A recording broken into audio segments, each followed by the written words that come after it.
saya kira tema ini sangat relevan saat ini, dan itu menurut saya yang saat ini yang kurang dimiliki oleh perguruan tinggi NU. Jadi perguruan tinggi memang harus bisa berkolaborasi dengan dunia kerja ya. Nah, selama ini banyak ketidaksinkronan antara kurikulum yang dibuat oleh sebuah perguruan tinggi dengan kebutuhan pasar.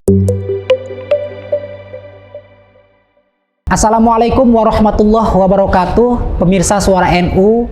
Jumpa lagi bersama saya Rahman Ahadori.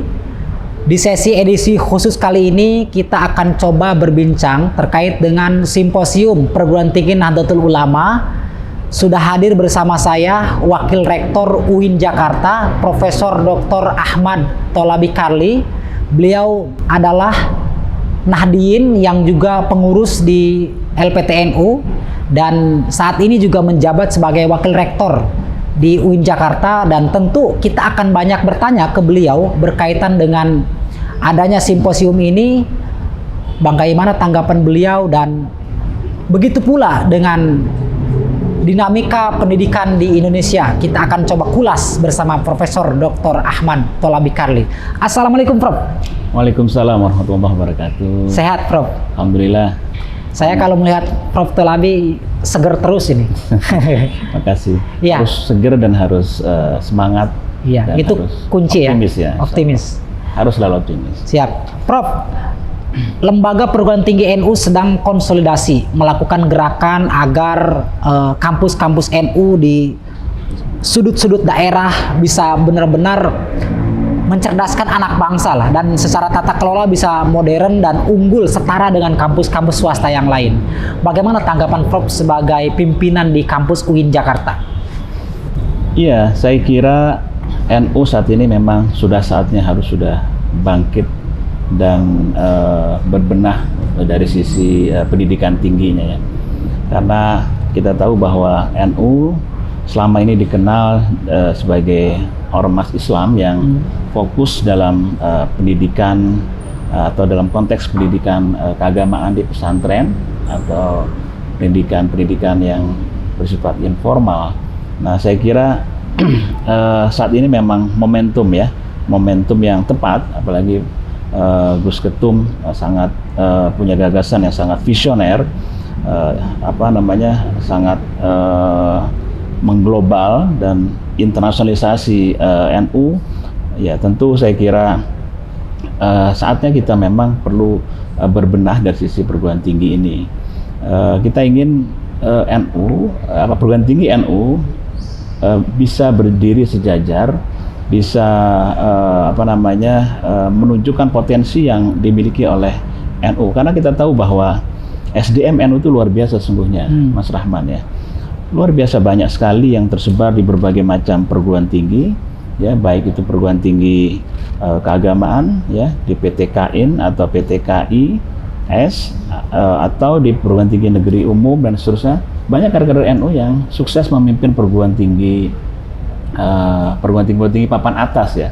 Ya, di UI, misalnya kader UI juga kader NU, di UGM dan seterusnya. Saya kira banyak kader-kader NU yang sudah sukses membawa mengangkat reputasi perguruan tinggi negeri ya, yang itu mestinya itu ditangkap sebagai sebuah potensi yang dimiliki NU ya. Nah, itu kepemimpinan warga NU, kemampuan manajerial warga NU dalam memimpin perguruan tinggi mestinya harus kita manfaatkan untuk ditularkan kepada perguruan tinggi yang notabene berafiliasi dengan Nahdlatul Ulama. Nah, saya kira sekarang juga sudah terlihat ya bahwa LPTNU merekrut atau menggandeng para tokoh-tokoh pendidikan yang telah sukses memimpin perguruan tinggi, dan ini sebuah proses transformasi yang sangat strategis menurut saya. Saatnya kita memang harus maju bersama, kita berdiri sejajar dengan perguruan tinggi yang sudah maju ya.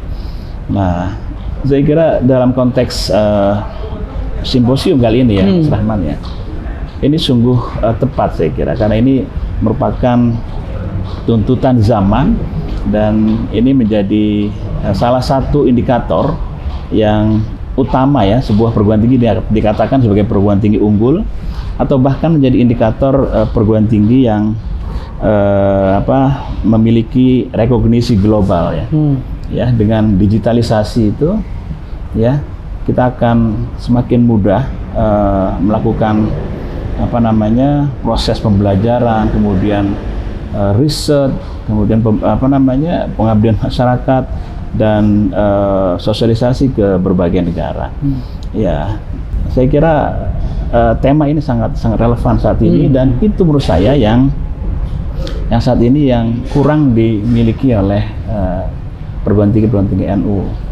Dan ini juga selaras dengan semangat Gus Ketum PBNU yang ingin PBNU juga ingin digitalisasi ya, dalam PBNU, dalam kepengurusan atau warga NU secara keseluruhan harus melek digital gitu. Ya, saya kira dimulai dari perguruan tinggi dulu misalnya, baru setelah itu terus ke bawah dan seterusnya. Saya tahu bahwa PBNU sekarang sedang merancang itu, dan sangat tepat saya kira dalam konteks internasionalisasi NU, mengangkat reputasi NU ke dunia internasional. Itu harus paling tidak itu harus melalui perangkat digital. Kalau tidak, NU tidak akan dikenal di dunia internasional. Kemudian dalam konteks pengelolaan perguruan tinggi yang saya sampaikan tadi, bahwa faktor digitalisasi ini menjadi salah satu faktor sangat penting dalam konteks membawa perguruan tinggi dalam kancah global ya. Karena memang dari sisi manajemen misalnya, manajemen pengelolaan perguruan tinggi, kita masih banyak dikelola secara manual ya, dan itu kita harus akui ya, di berbagai perguruan tinggi kita ya masih manual, tradisional, sehingga itu pasti akan tertinggal ya dengan perguruan tinggi lain yang sudah menerapkan digitalisasi. Nah, kita tahu hasil survei misalnya menyebutkan bahwa masyarakat Indonesia, dalam konteks Indonesia ya, itu 60% lebih itu menggunakan digital ya, dan 75% sekian itu adalah anak-anak muda. Itu kalau kita tidak menangkap potensi ini, peluang ini, maka kita akan tertinggal, karena hampir sebagian besar masyarakat Indonesia itu sudah menggunakan digital. Kalau kita masih asik dengan dengan konsep manual, atau malah misalnya kita alergi dengan digital, maka bersiaplah akan ditinggal oleh masyarakat, oleh anak-anak muda, oleh kader-kader kita. Mungkin dia tidak akan kuliah di lembaga pendidikan tinggi NU, mungkin lembaga-lembaga lain yang mungkin sudah menerapkan teknologi informasi atau digitalisasi. Karena bagaimanapun juga faktor digitalisasi ini menjadi faktor yang sangat membantu proses pembelajaran, kemudian riset ya, dan sebagainya. Jadi layanan akademik itu sangat membantu mahasiswa. Kita lihat misalnya sejumlah perguruan tinggi yang go internasional, yang punya punya market yang luar biasa luas. Pasti itu memiliki perangkat digital yang kuat. Makanya dia punya segmen yang luas, bahkan juga diakui oleh dunia internasional. Dibanding perguruan tinggi yang mohon maaf misalnya ada di daerah, kemudian dia juga tidak menggunakan atau tidak memaksimalkan digitalisasi digital, itu akan semakin tertinggal. Bahkan kalaupun dia di tengah kota, kalau dia masih tidak memanfaatkan teknologi secara optimal, maka dia juga tidak akan diakui atau tidak akan mendapat rekognisi secara luas gitu. Oke, Prof, tadi kita menyinggung soal majunya perguruan tinggi, majunya kampus. Nah, kalau di dalam menurut Profesor, kampus yang maju atau perguruan tinggi yang maju itu indikatornya apa saja sih, Prof? Iya, banyak hal ya, apalagi dalam konteks misalnya rekognisi internasional atau rekognisi global, banyak hal. Yang pertama tadi itu, antara lain ya, yang pertama adalah penggunaan teknologi. Teknologi ini semua aspek, baik aspek untuk pembelajaran atau juga administrasi, ya. Administrasi menggunakan penggunaan teknologi untuk administrasi itu sangat memudahkan mahasiswa atau sivitas akademika untuk melakukan pengelolaan manajemen di kampus, ya. Kemudian dari sisi akademik misalnya, banyak sekali teknologi digital yang itu bisa digunakan untuk proses pembelajaran, dan itu bisa sangat efektif untuk meningkatkan mutu proses pembelajaran pembelajaran di kampus itu sendiri. Nah, saya kira itu pertama itu. Yang kedua, riset yang dihasilkan oleh perguruan tinggi harus riset yang bermutu, ya. Kemudian dipublikasikan, tidak hanya di berkala ilmiah yang bersifat lokal, tapi juga internasional, terindeks Scopus dan seterusnya. Ya, internasional bereputasi. Itu penting sekali karena itu akan terkait dengan citasi. Dan itu bisa kita lakukan sebagai kampus swasta. Oh, bisa sekali. Bisa sekali. Saya kira banyak sejumlah peneliti yang punya reputasi tinggi itu dari perguruan tinggi swasta, bukan perguruan tinggi negeri atau perguruan tinggi besar. Banyak. Coba Anda cek juga di sejumlah perankingan, misalnya perankingan perguruan tinggi atau scholars ya, atau peneliti, itu banyak juga dari perguruan tinggi swasta. Ya, ini menunjukkan bahwa perguruan tinggi di bawah NU sangat mungkin untuk mempublikasikan atau mempromosikan dosen-dosennya ke dunia internasional dengan cara apa? Dengan riset dan mempublikasikan di jurnal-jurnal internasional bereputasi. Dan saya kira banyaklah tokoh-tokoh kita di PBNU, di Unusia dan seterusnya yang sudah melakukan itu. Nah, itu cuman memang masih terbatas, Mas Rahman, dan itu saya kira perlu menjadi gerakan massal dari kita semua untuk mendorong para dosen-dosen di LPTNU untuk melakukan riset yang berkualitas, kemudian mempublikasikannya di jurnal-jurnal internasional bereputasi. Nah, itu nanti akan berimplikasi pada citasi karya itu, dan itu akan melahirkan atau akan menjadikan PTNU itu akan mendapatkan rekognisi internasional, ya.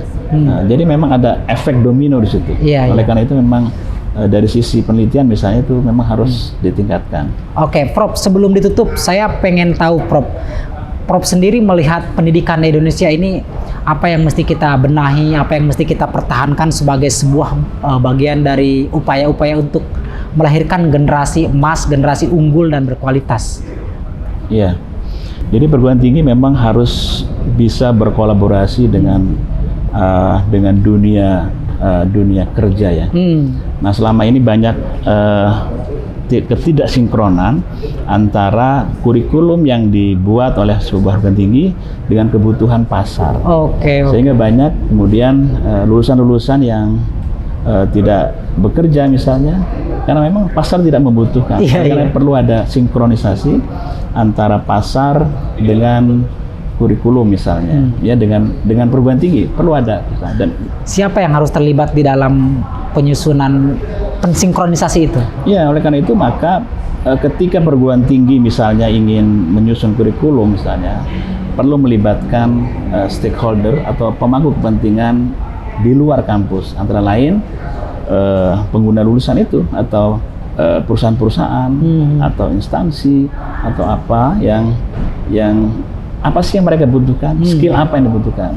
Nah, kalau itu sudah klop sebenarnya, maka akan banyak, atau saya kira tingkat pengangguran mungkin tidak akan terlalu banyak karena memang pasar memerlukan mereka. Dan itu Mas Rahman, itu bisa dipenuhi kalau perguruan tinggi itu siap dari berbagai aspek tadi disebutkan, aspek-aspek pendukung yang diperlukan ya, aspek yang mendukung pembelajaran, yang mendukung riset dan seterusnya. Dan itu outputnya nanti adalah lulusan-lulusan yang berkualitas, yang dibutuhkan oleh masyarakat, ya, sehingga eksistensi perguruan tinggi itu menjadi semakin kuat dan diperlukan oleh masyarakat. Oke, Prof. Terima kasih, tadi pendapatnya sudah sangat luar biasa, lengkap, detail. Nah, terakhir Prof, mungkin harapan dari adanya simposium PTNU ini apa, Prof? Dari seorang profesor.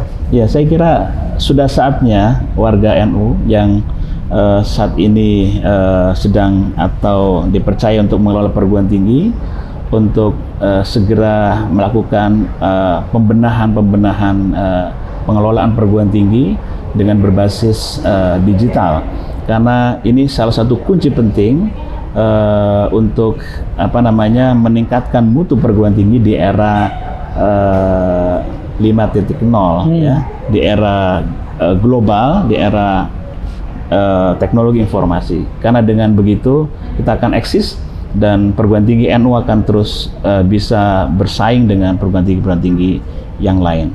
Oke. Baik, terima kasih banyak Prof atas kesempatan bermampir di agenda simposium PTNU, dan kita doakan pemirsa mudah-mudahan Profesor Dr. Ahmad Tholabi Karli ini tetap sehat. Amin. Karena mau bagaimanapun beliau itu ya orang tua kita, aset NU yang mesti harus kita datangin terus. Kalau kita datang ke beliau dapat ilmu, insya Allah. Siap. Ya. Insya Allah. Makasih. Pemirsa Suara NU, demikian perbincangan kami dengan Profesor Ahmad Tholabi Karli.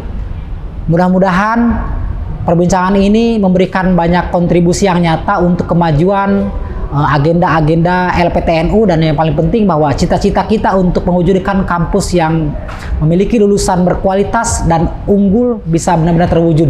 Terima kasih. Wallahumma fil aqamtarik. Wassalamualaikum warahmatullahi wabarakatuh. Waalaikumsalam warahmatullahi wabarakatuh.